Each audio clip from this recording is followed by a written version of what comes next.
est de nouveau sur les routes de la cuisine traditionnelle et inventive. Cette fois, c'est un voyage culinaire à travers les Alpes que Sarah entreprend. Avec 3 missions à la clé, découvrir des recettes, dénicher les ingrédients et, pour finir, charmer les papilles d'un jury de gastronomes avertis.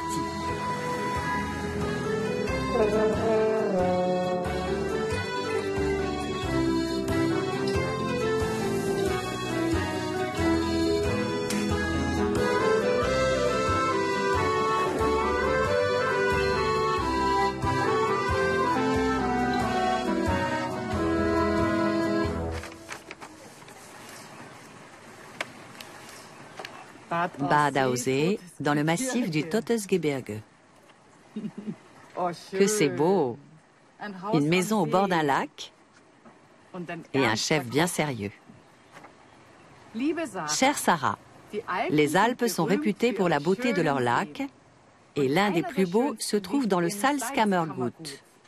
Tu es attendu dans le village de Grundlsee, sur les bords du lac du même nom, par un cuisinier touche-à-tout, Ernst Fuchs. Son restaurant s'appelle le Fischkalter. La spécialité qu'il va te faire découvrir, le Korregon aux herbes grillé au bois de hêtre. Et en dessert, crêpes à la glace fermière et aux cerises. Bonne expédition et régale-toi. Une promenade dans mon pays natal. J'attendais ce moment avec impatience. Le pays natal de Sarah Wiener, c'est l'Autriche. Et c'est aussi en Autriche que se trouve le Salzkammergut, autrement dit les salines de la couronne. Les sommets s'envolent à 2000 mètres d'altitude, sous les montagnes des mines de sel, dans les alpages des girolles et dans les vallées de l'eau. Le Salzkammergut compte 76 lacs. On y voit frétiller de superbes poissons, comme le brochet, l'omble chevalier ou le Korregon. Leurs rivages enchanteurs ont également accueilli nombre d'empereurs, de rois et de chanceliers en villégiature. Quel beau soleil! Le lac est d'un calme. Et moi, je suis de super bonne humeur. Le restaurant Fischkalter, que nous appellerons le vivier à poissons, se trouve juste au bord du Grundlsee. Et voici son propriétaire, Ernst Fuchs. Enfant, il était passionné de voitures. Mais une fois devenu mécanicien, il a opté pour les vraies valeurs de la vie et il est devenu cuisinier. Maintenant, on les embroche délicatement par la bouche. Le b.a.-ba de la cuisine, il l'a appris tout seul. Les Korregon, il les prépare avec amour. Avec le poisson, on n'a pas le droit à l'erreur. Il faut éviter de le faire cuire trop vite, par exemple, ni mettre trop d'épices. Il ne faut pas le laisser trop longtemps sur le feu non plus, car il devient sec et raide comme du carton. L'important est donc de bien surveiller la cuisson pour qu'il reste bien moelleux. C'est le grand secret de la cuisson du poisson. Voilà, c'est tout. Après la théorie, la pratique. Remplir les poissons d'herbes aromatiques, les parsemer de gros sel et les faire griller au feu de bois. Reste à savoir si Sarah réussira à servir un poisson fondant.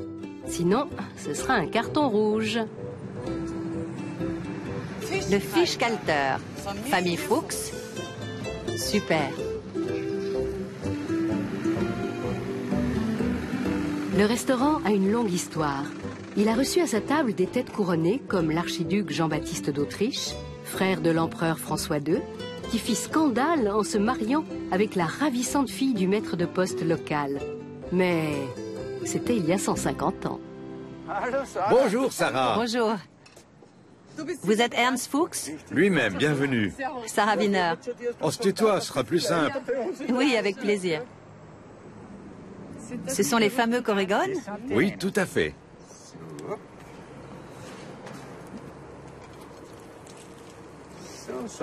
Et voilà pour Sarah, un Korregon du pêcheur. J'arrive tout de suite, je vais chercher le mien. Je t'attends. J'en ai pour une seconde.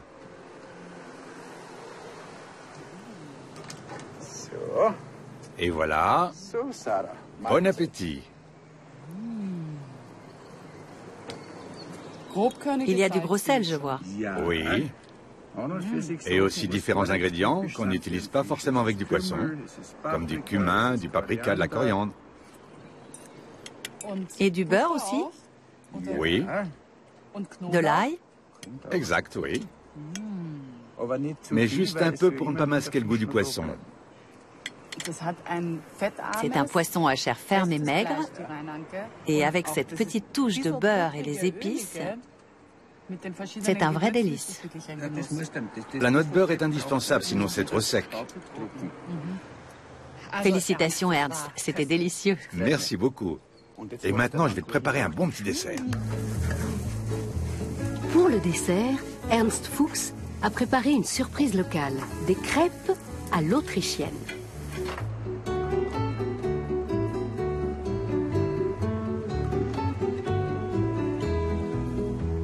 Certains les préfèrent fines comme de la dentelle. D'autres ne s'embarrassent pas du nombre de calories.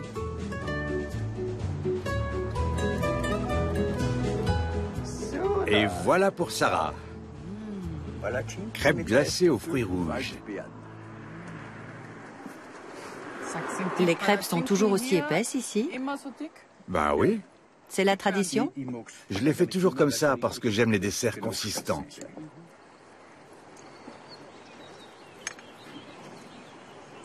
C'est de la glace aux fruits rouges? Oui, et faite à la ferme. Comment ça? C'est une agricultrice bio qui l'a fait. Excellent. C'est pas grave, tu vas tout perdre en travaillant. Attends, j'enlève ton assiette. Du poisson, du sel et des crêpes, la mission se précise. Mais il manque encore quelque chose. Ce qui serait formidable, ce serait de faire une soupe aux girolles en entrée. Je sais qu'il y en a en ce moment. Pourquoi tu n'en fais pas, toi? Parce que je suis pas né ici. Je connais pas les coins champignons et personne ne veut me les donner. Faudrait qu'on me dise où ils sont pour que j'en trouve. Je ne suis pas devin. Et tu crois que moi je saurais en trouver? T'as plus de charme que moi.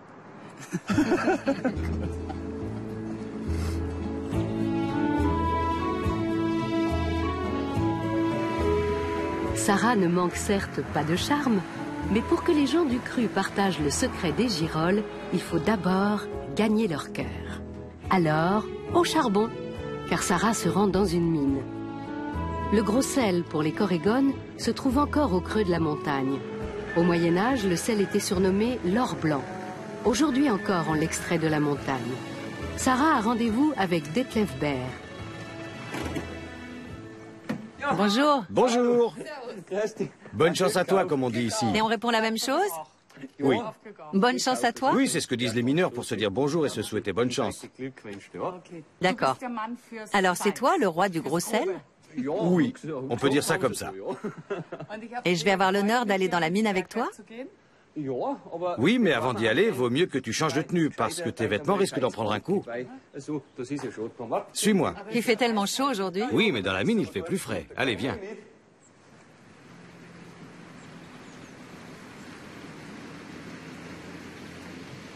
Allons-y. En route vers les entrailles de la terre.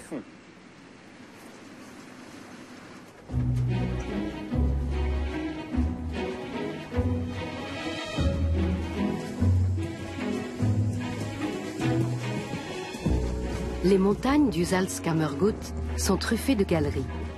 Celle de la mine d'Altaosee s'enfonce à plusieurs kilomètres de profondeur.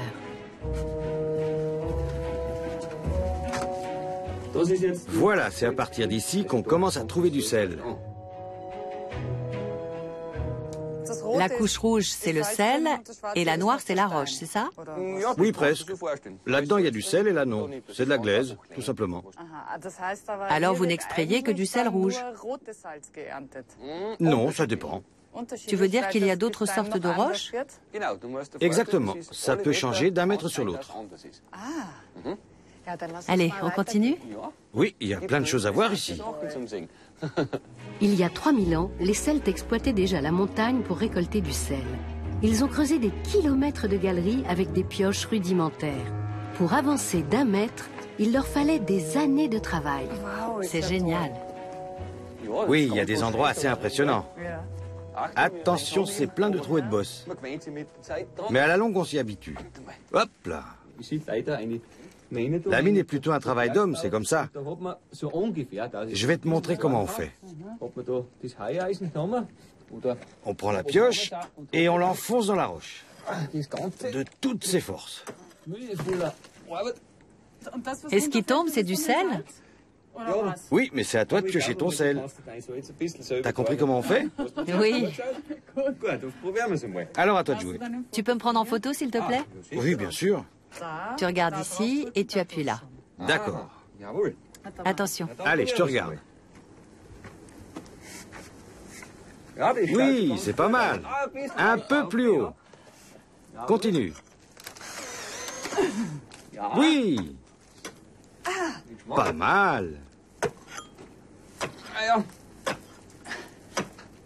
On dirait que tu as fait ça toute ta vie.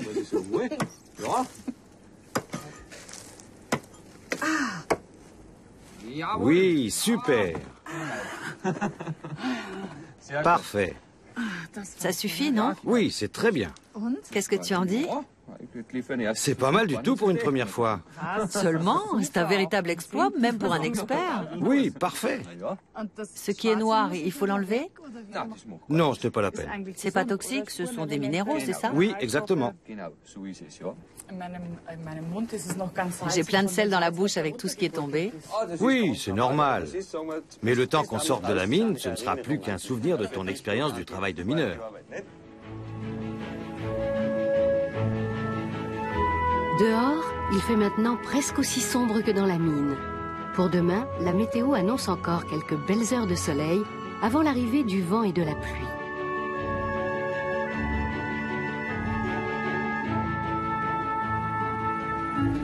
Au petit matin, des nuages couvrent déjà les sommets. Et Sarah doit encore pêcher les poissons, cueillir les fruits rouges, préparer la glace, ramasser les cerises et les girolles pour son repas. Première étape, chez Sonia Feuchter, pour les fruits des bois et la glace.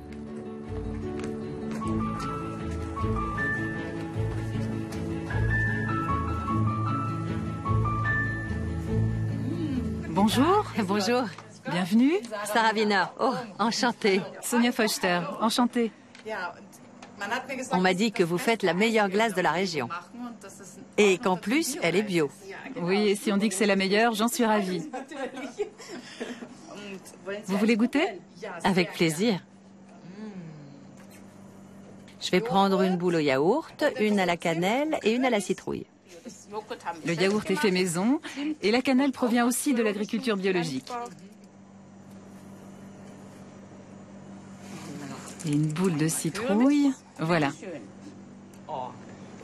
Ça a l'air super bon. Vous aimez? Délicieux. Parfait, merci. Les fruits qui entrent dans la composition de la glace poussent dans le verger juste derrière la maison. Cassis et groseilles sont parfumés à souhait et gorgés de vitamine C.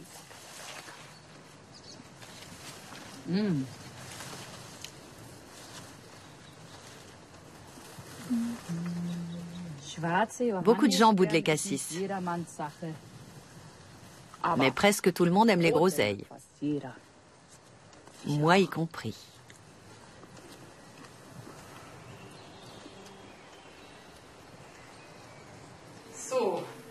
Voilà tout ce que j'ai trouvé. J'ai cueilli tout ce qu'il y avait. Et j'en ai déjà égrené une partie. Parfait.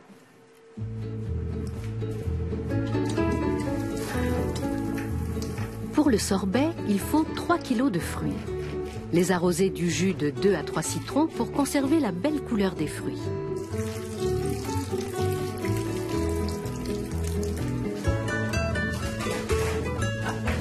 Ajoutez du sucre. Beaucoup de sucre. 2,5 kg exactement. Moitié sucre blanc, moitié sucre de canne. Recouvrir d'eau et sortir le mixeur. Plonge-le dans la casserole, sinon ça éclabousse. Tu peux attaquer le mur aussi? Plonge-le complètement.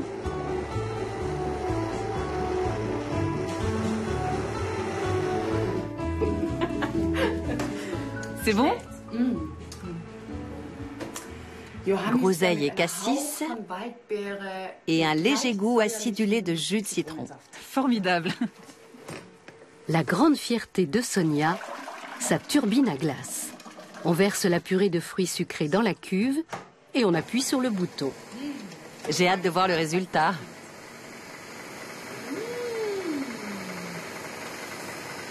La machine refroidit le mélange pendant 10 minutes. Une fois la température de moins 10 degrés atteinte, le sorbet est prêt. Vite, ça sort. On étale un peu avec la spatule. Notre glace aux fruits rouges.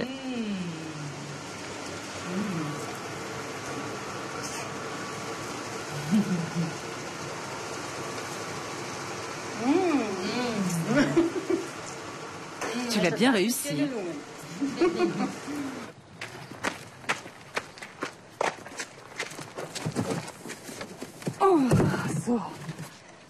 C'était génial, merci beaucoup. C'était un plaisir. Merci à vous. On se voit samedi pour le déjeuner, d'accord? Oui, merci. J'espère que je n'aurai pas mangé toute la glace d'ici là. Ce serait embêtant.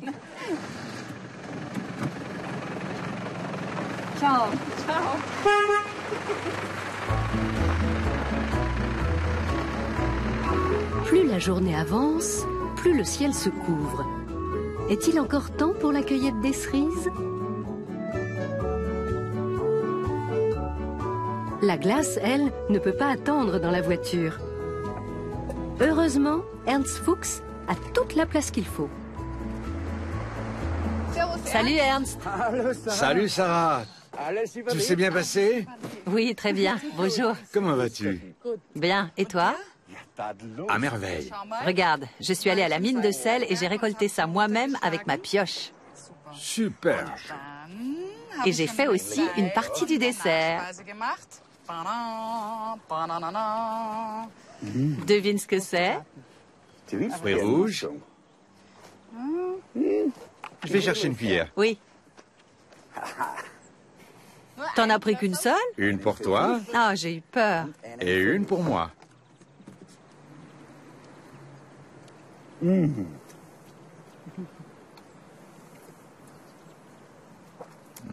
Fruits rouges. C'est bon, hein? Divinement bon. On ne peut plus s'arrêter. Avec des fruits cueillis à la main, c'est encore meilleur. Autour des cerises pour la compote. Les cerisiers se trouvent chez Hannes Fuchs, le beau-frère de notre chef cuisinier. Ils ont aussi un autre point commun, un faible pour les fruits sucrés et les jolies filles en robe d'été.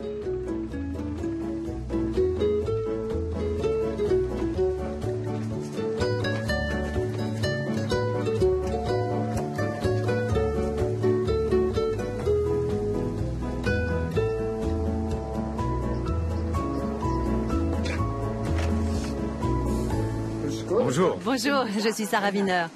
Hannes Fuchs. Ah, c'est toi. Oui. Tu as encore des cerises? Allons voir dans le jardin s'il en reste encore un peu. D'accord. En tout cas, j'ai apporté mon petit panier. Bien. Il est énorme. Oui, il est beau. C'est un très vieux cerisier. Tu vas me faire la courte échelle? Ça ne suffirait pas, je ne suis pas assez grand. Il faut une vraie échelle pour aller jusqu'en haut. Alors, choisissons le bon endroit. Attention.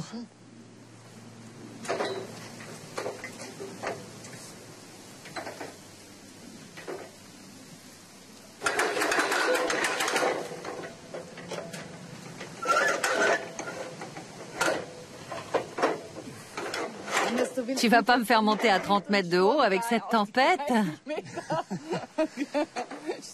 Tu es sûr qu'elle est bien stable? Oui, ça ne bougera pas. Si je meurs, au moins, ce sera au service de la gastronomie. Il y en a plein de belles sur la branche qui est juste devant vous. D'accord. Tu tiens bien l'échelle. Oui, n'ayez pas peur. Oui, mais... c'est la première fois que je monte aussi haut dans un cerisier. Montez encore. Encore? Oh mon Dieu. Il y en a des bien mûrs à gauche. Ouais. C'est vraiment pas facile.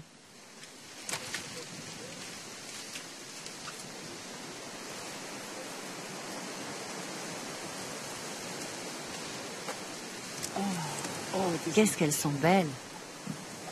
J'ai ratissé tout ce qui se trouve dans un rayon de 20 cm autour de moi. J'ai trop peur pour aller plus loin. C'est déjà bien comme ça.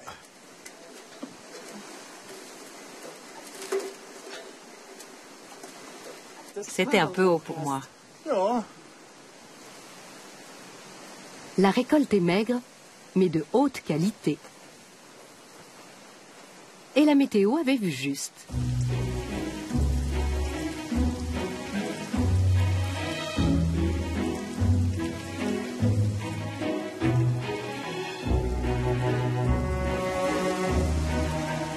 Il pleut des cordes toute la soirée et toute la nuit. Et le lendemain matin, Sarah a rendez-vous sur l'eau pour pêcher le corégon dans le lac d'Allstatt.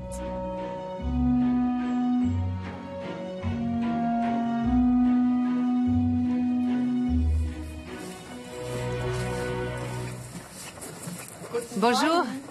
Bonjour. Bonjour, je suis Sarah Wiener. Et moi, Peter, le pêcheur. Monsieur le pêcheur? Non, mon vrai nom est Wimmer, mais tout le monde m'appelle Peter le pêcheur. Ah, d'accord. Enchanté. Et voici Adriane. Bonjour. Bonjour, Adriane.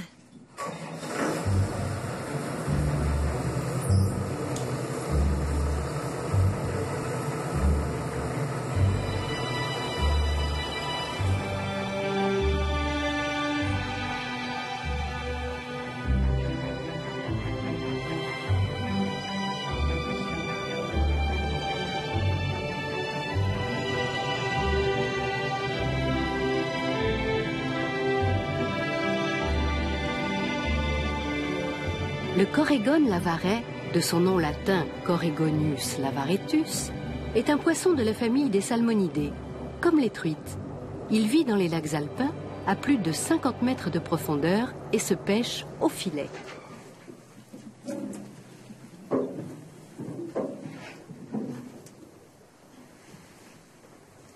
Je crois que j'ai de la chance avec le temps aujourd'hui. Le paysage est superbe. Oui, le temps est idéal. Tu ne pouvais pas mieux choisir. Le brouillard qui se lève tout doucement. C'est magnifique.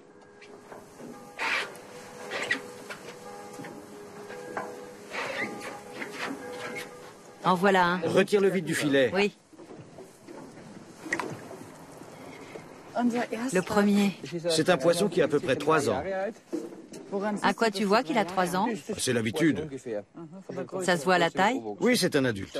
On lui donne juste un petit coup, comme ça suffit pour l'assommer. C'est un corégon typique du lac d'Allstatt, et aussi ce qu'on appelle un poisson noble. Tu sais à quoi on reconnaît un poisson noble? Non, pas du tout. Tous les salmonidés, les poissons de la famille des truites, comme le saumon, le corégon ou l'omble chevalier, ont entre la nageoire dorsale et la nageoire caudale ce qu'on appelle une nageoire adipeuse.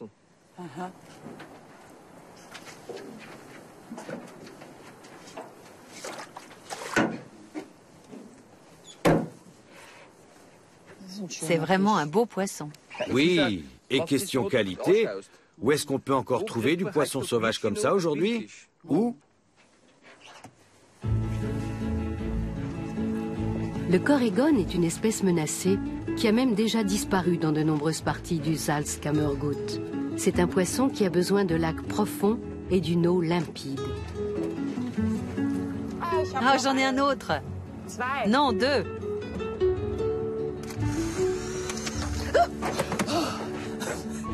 Il est encore vivant.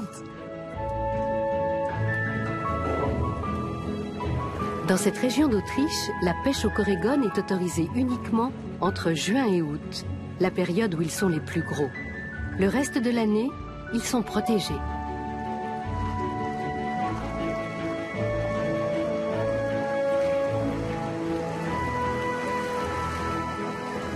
Il faut vraiment avoir le compas dans l'œil.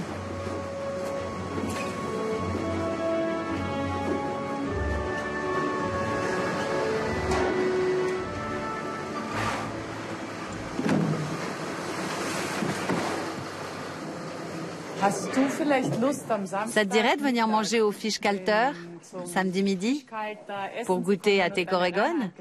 Avec joie. Oui? Avec plaisir, j'en serais ravi. Formidable. Tu viens pour midi? Midi, d'accord, parfait. Super. Je refuse jamais une invitation. Bon, on va s'occuper de notre pêche maintenant. En route.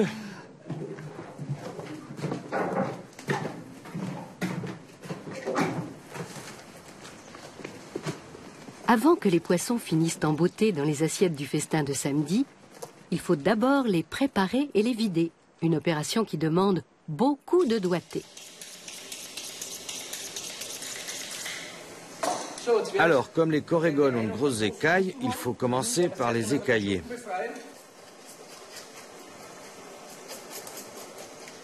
Et pour les cuire en brochette, il faut les vider d'une façon particulière, car si on ouvre le ventre en entier, ils ne vont pas tenir sur les brochettes. Un petit coup de couteau à l'arrière et un autre à l'avant. On nettoie le poisson par les fentes sans lui ouvrir entièrement le ventre.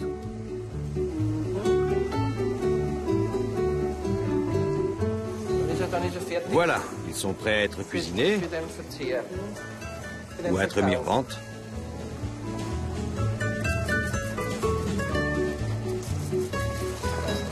Un petit coup de jet.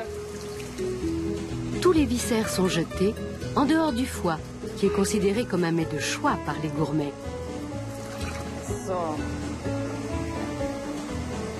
Le foie. Et voilà, Mission accomplie. Attends, je vais faire une photo. on a terminé. Tous les deux avec les poissons. Tu veux bien prendre deux?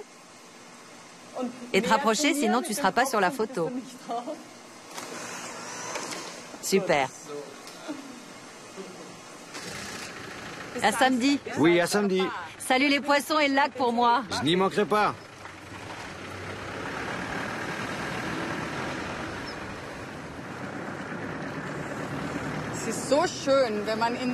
C'est vraiment génial de se lever à l'aube pour aller pêcher, à peine réveillé, sur un lac plongé dans le calme et le silence.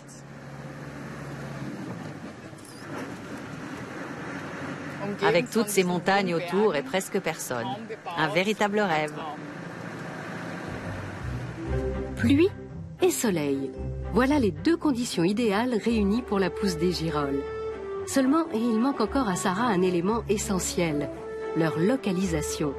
Mais selon Ernst Fuchs, elle devrait trouver une foule de spécialistes sur le marché hebdomadaire de Bad Aussee.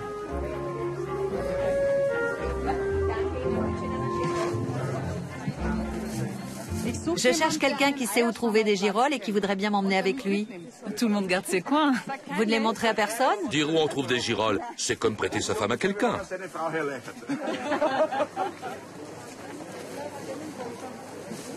Excusez-moi, allez-vous cueillir des girolles de temps en temps? Non. Non? Non, ce n'est plus de mon âge. Désolé, je regrette. Mon père passait son temps à en chercher et ça mettait ma mère hors d'elle. Depuis, je suis traumatisée par les girolles. Ah bon, d'accord. Je cherche quelqu'un qui voudrait bien me montrer où il y en a. Allez voir Aloïs Meyer, le boucher qui est là-bas. Il saura vous renseigner. Oui? J'ai entendu dire que vous étiez le roi des girolles. Moi, pas du tout. C'est pas vrai? Non, pas du tout. Vous ne connaissez pas de Bon Coin? Non, absolument pas. Malheureusement. Je ne pensais pas que ce serait aussi compliqué. Est-ce que vous connaissez un coin à girolles? Oui, mais ça ne se dit pas. Mais vous en connaissez un? Oui. C'est vrai? Oui. Vous accepteriez de m'y emmener si je vous jure de ne le dire à personne et en sachant que je m'en vais dans 2 jours? Pourquoi pas? Vous acceptez? Ah, formidable! Mais il faut que j'aille chercher mon chien. Je m'appelle Sarah. Moi, c'est Annie. On se retrouve demain? D'accord. Vers 10h? Je viendrai avec mon chien. Formidable, merci beaucoup. Le lendemain matin, 10h, cueillette des girolles avec Annie. D'ici là, Sarah a tout le temps de profiter du lac et de ses 18 degrés.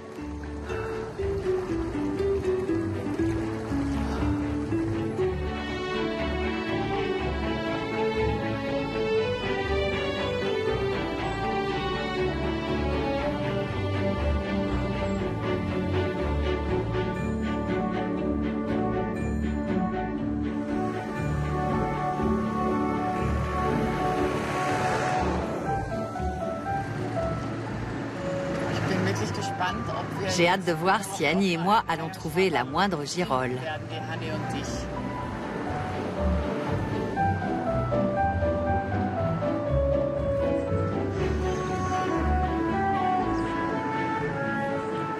Annie, où es-tu?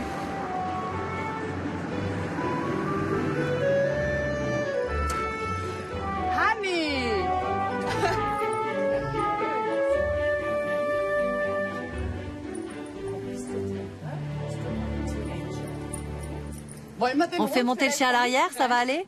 Oui? Allez, Timmy, viens. Et il ne veut pas monter. Faut que je le porte? Heureusement qu'il n'est pas trop lourd. Il est adorable. Voilà. Oui, tu es un beau chien. C'est par où? Tout droit.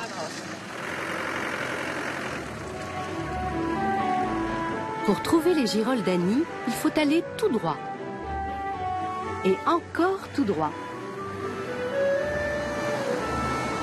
On n'en saura pas plus. Les girolles aiment les sols un peu secs, pas trop riches, et la compagnie des conifères. Annie a découvert son coin secret quand elle était encore enfant.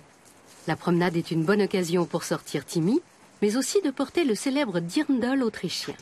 Quant aux girolles, elles se font désirer. Oui, vas-y, cherche. Cherche. J'ai trouvé, Sarah. La première. Ça prouve au moins qu'il y a des girolles qui poussent par ici. Mais j'espère qu'on va en trouver un peu plus. Espérons. Continuons par là. Par ici? D'accord. Allons-y. Il y a un petit ruisseau ici. Attention!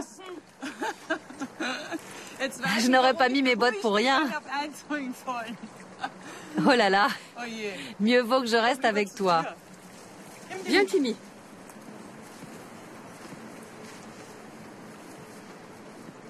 Attention. Par ici? Oui, regarde bien. Il y en a peut-être quelques-unes. Oui, c'est une vraie mine. Non, Timmy. C'est vraiment gentil de m'avoir montré ton coin. Personne d'autre ne le connaît? Non, je ne crois pas. Sinon, toutes les plus grosses seraient déjà parties. Autrefois, en Autriche et en Allemagne, les girolles poussaient comme des champignons et coûtaient 3 fois rien. C'est pour cela qu'en allemand, on ne dit pas « ça ne vaut pas un clou », mais « ça ne vaut pas une girolle ». Mais depuis une quarantaine d'années, elles se font de plus en plus rares.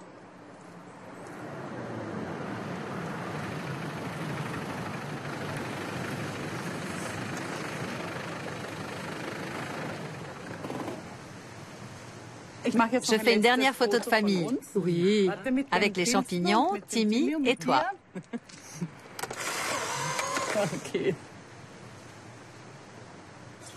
Une heure plus tard, la pluie est de retour. Il n'y a pas l'ombre d'un voilier sur le Grundlsee et le barbecue reste sous son couvercle. Les corégones au feu de bois semblent compromis. En revanche, Sarah a trouvé la tenue de circonstance. Bonjour. Bonjour.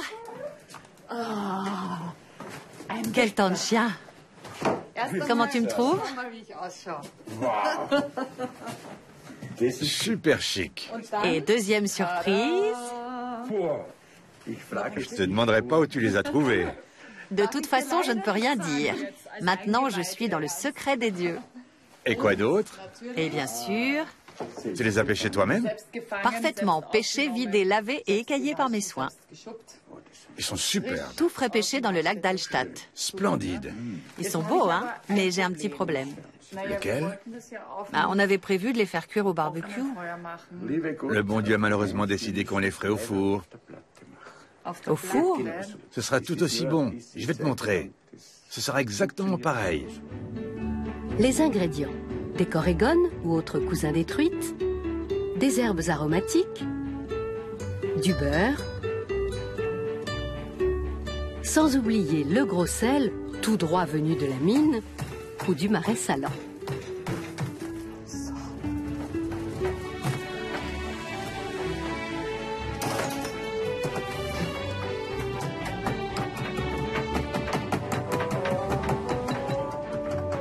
Pilez le sel dans un mortier, en parsemez les poissons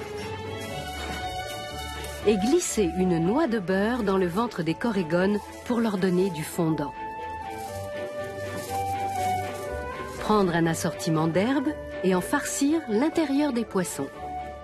C'est quoi ça? Ah, je vais varier les mélanges d'herbes, d'accord?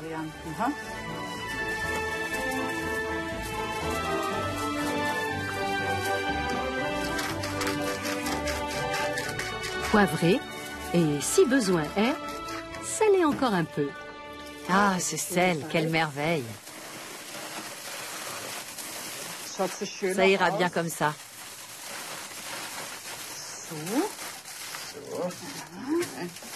Sur la grille du milieu? Oui. C'est parti. Enveloppez chaque poisson dans une papillote d'aluminium et les mettre au four 20 à 25 minutes à 250 degrés. Pendant ce temps, préparez la soupe aux girolles. Nettoyez soigneusement les champignons et coupez les plus gros en 4. L'avantage, c'est que si la soupe est ratée, je pourrais toujours dire que je n'ai pas trouvé de girolles. Car mes invités ne savent pas si j'en ai trouvé. Éplucher, couper et faire sauter des pommes de terre quelques minutes dans un peu d'huile. Aurais-tu du paprika, s'il te plaît? Oui, j'ai ça. C'est pour la couleur. Tiens. Juste un petit peu. Voilà, c'est bon. Versez du bouillon de légumes sur les pommes de terre. Demandez à l'épouse de votre hôte de dresser la table et faire cuire rapidement les girolles, quelques minutes seulement. Salez et poivrez. Du sel.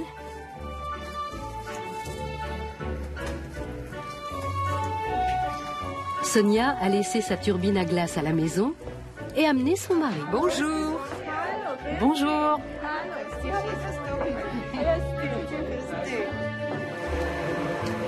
Dernière étape de la soupe. Mixez légèrement les légumes, ajoutez un soupçon de crème liquide et remettre quelques minutes sur le feu.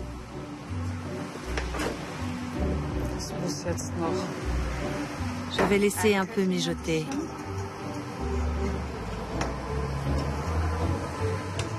Ça brûle.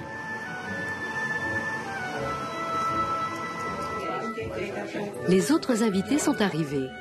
Hannes, du cerisier géant, Peter, le pêcheur, et les girolles dans les bols. Tout vient à point qu'il sait attendre. Oui, c'est vrai.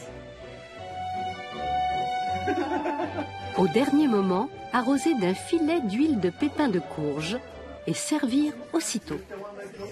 Bonjour tout le monde. Bonjour. Et voilà pour vous. C'est une soupe aux girolles très spéciale. J'ai ramassé les girolles moi-même, mais après des heures de recherche. Oh, ça a l'air bon. Appétit à tous. Bon. Bon appétit. La dégustation commence. Sonia et Peter se concentrent.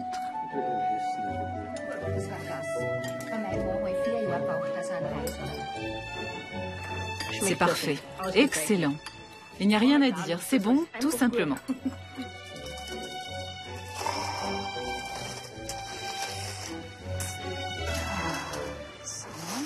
Merci. L'entrée est un succès.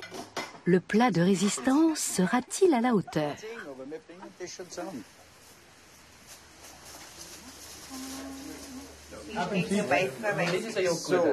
J'apporte les 3 premières assiettes.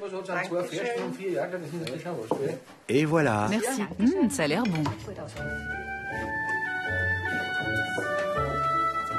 Peter, le pêcheur, est encore sceptique.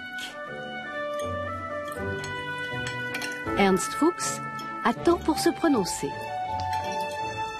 Et en cuisine, le dessert se dessine avec quelques cuillerées de compote de cerises, accompagnées de crêpes ultra fines et cuite au dernier moment. Ah, je me brûle. Sans oublier une boule de glace au miel et une autre aux fruits rouges. Faites maison de préférence. Et pour finir, un nuage de sucre glace. Et voici le dessert.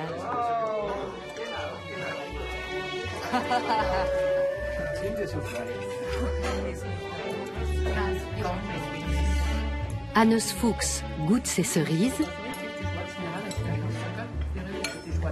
mais c'est Sonia, la reine des glaces, qui prononce le verdict. Parfait. Alors, ça vous a plu? Ça mérite des félicitations.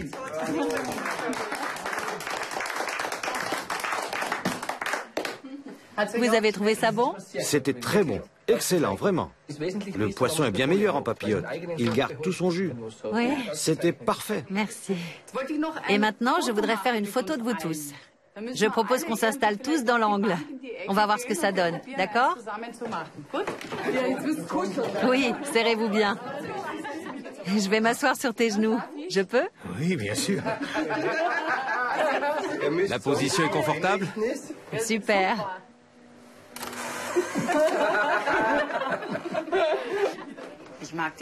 J'aime beaucoup la cuisine autrichienne. C'est la cuisine de mes racines. Et faire la cuisine en Autriche pour des Autrichiens, c'est vraiment quelque chose de très spécial pour moi. Il faudra que vous veniez là-haut dans le nord un jour. Avec plaisir, on n'y manquera pas. Comptez sur nous. Il fait pas tellement plus froid qu'ici, vu qu'à la mi-juillet, la première neige commence déjà à tomber en montagne. Bonne route. Au revoir, Ernst.